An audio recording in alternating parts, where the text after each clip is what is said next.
Really enjoyed it. So, because we do quite a few sort of TV junkets, and they always sort of send you a couple of episodes. And I'm very much a kind of, as long as I've seen 2 episodes, I can kind of get my way through a junket. Yeah. I watched all 6 of this. Did you? I binged it. I absolutely adored it. I just couldn't wait to see where it was going to go. So yeah, really great. We're rolling? Cool. I mean, it is constantly kind of surprising. And I just wanted to ask about your kind of first experiences when you first got those scripts and see, because I mean, obviously when we watch it, we don't know anything. And there was that, at one point, I guess that would have been the case for you guys. Can you recall those first kind of being surprised constantly by where this story took you? Yeah, I think knowing, first of all, that Jack Whitehall was going to be playing that character, because that's not what you expect to see him doing. So actually, reading the script early on and realising what happens, the twists and turns of those characters, there might be some people not making it back for another episode. There might be some stuff revealed later on that's pretty dark, all kind of caused by Jack. Jack's not the kind of person in real life you imagine would be doing that to people, so the twist from him being the bad guy is quite something. I think I always kind of judge a script if I'm reading it and I'm turning the page. That's usually a good sound. And if I make noises like, oh my God, which is, so I sort of did, I did, yeah. So I made a lot of those noises. Right? So that's usually a good sign. I think if you feel like that, reading it, and obviously we read quite a lot of things, then that sort of bodes well. And because I mean, you mentioned about Jack. I mean, it is sort of a new role. We've sort of never seen him, and he kind of catches the viewer off guard completely. Yeah. You've got to be in a scene with him where the characters are almost kind of caught off guard by him. Do you think it helped that when you were in a scene with him, you knew him as this kind of very charming, kind of light-hearted, sort of not very funny person, and obviously the character has those kind of dark undercurrents. So do you think that your own perceptions of him as a real person also played into the performance to some degree?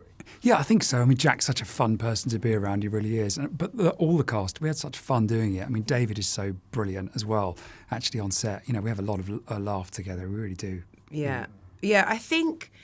I think also for him it was quite a big step in a new direction. So I think, he worked really, really hard and was really, really focused. And I think for him being on a set, he had to kind of focus on what he was doing. And the trick with Jack's character is to sort of never quite play his hand. So it's kind of, it's all in the eyes, which when we're in the scene, if you're in a scene playing characters we're not seeing, that's what the audience is going to be picking up on. So, for us, we're sort of seeing him through a different lens. But yeah, I think it's going to be surprising.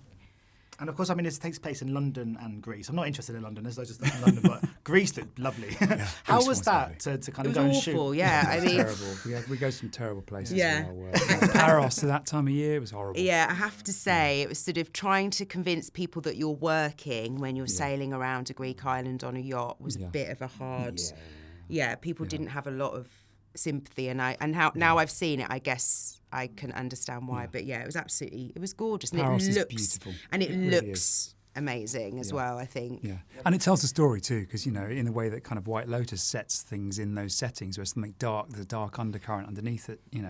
So putting us there in this incredible mansion on a hillside in Paros, people are drawn into the story and where this is going. Yeah, that villa is insane, isn't it? Yeah. What is it about that kind of trouble in paradise thing? I mean, there's something about seeing something beautiful, aesthetically beautiful, and something we associate so much with like relaxation and kind of holiday. Yeah. But then it works as such a great sort of setting, doesn't it, for kind of darkness.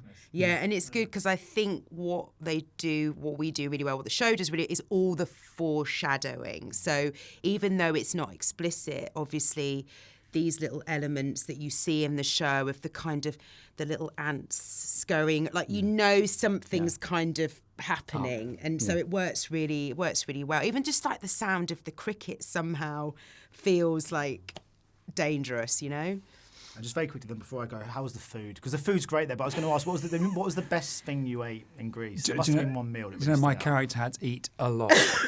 A lot, all the way through. Back in London as well. I didn't object. I really didn't. I mean, they were fantastic. Are you talking about the food in the scenes or just the food in Greece? In Greece. Yeah. I mean, delicious. Now, after 6 weeks, I didn't need to eat another Greek salad. I could have carried on forevermore. No, you couldn't. I really could have done. Oh, I could have had more souvlaki.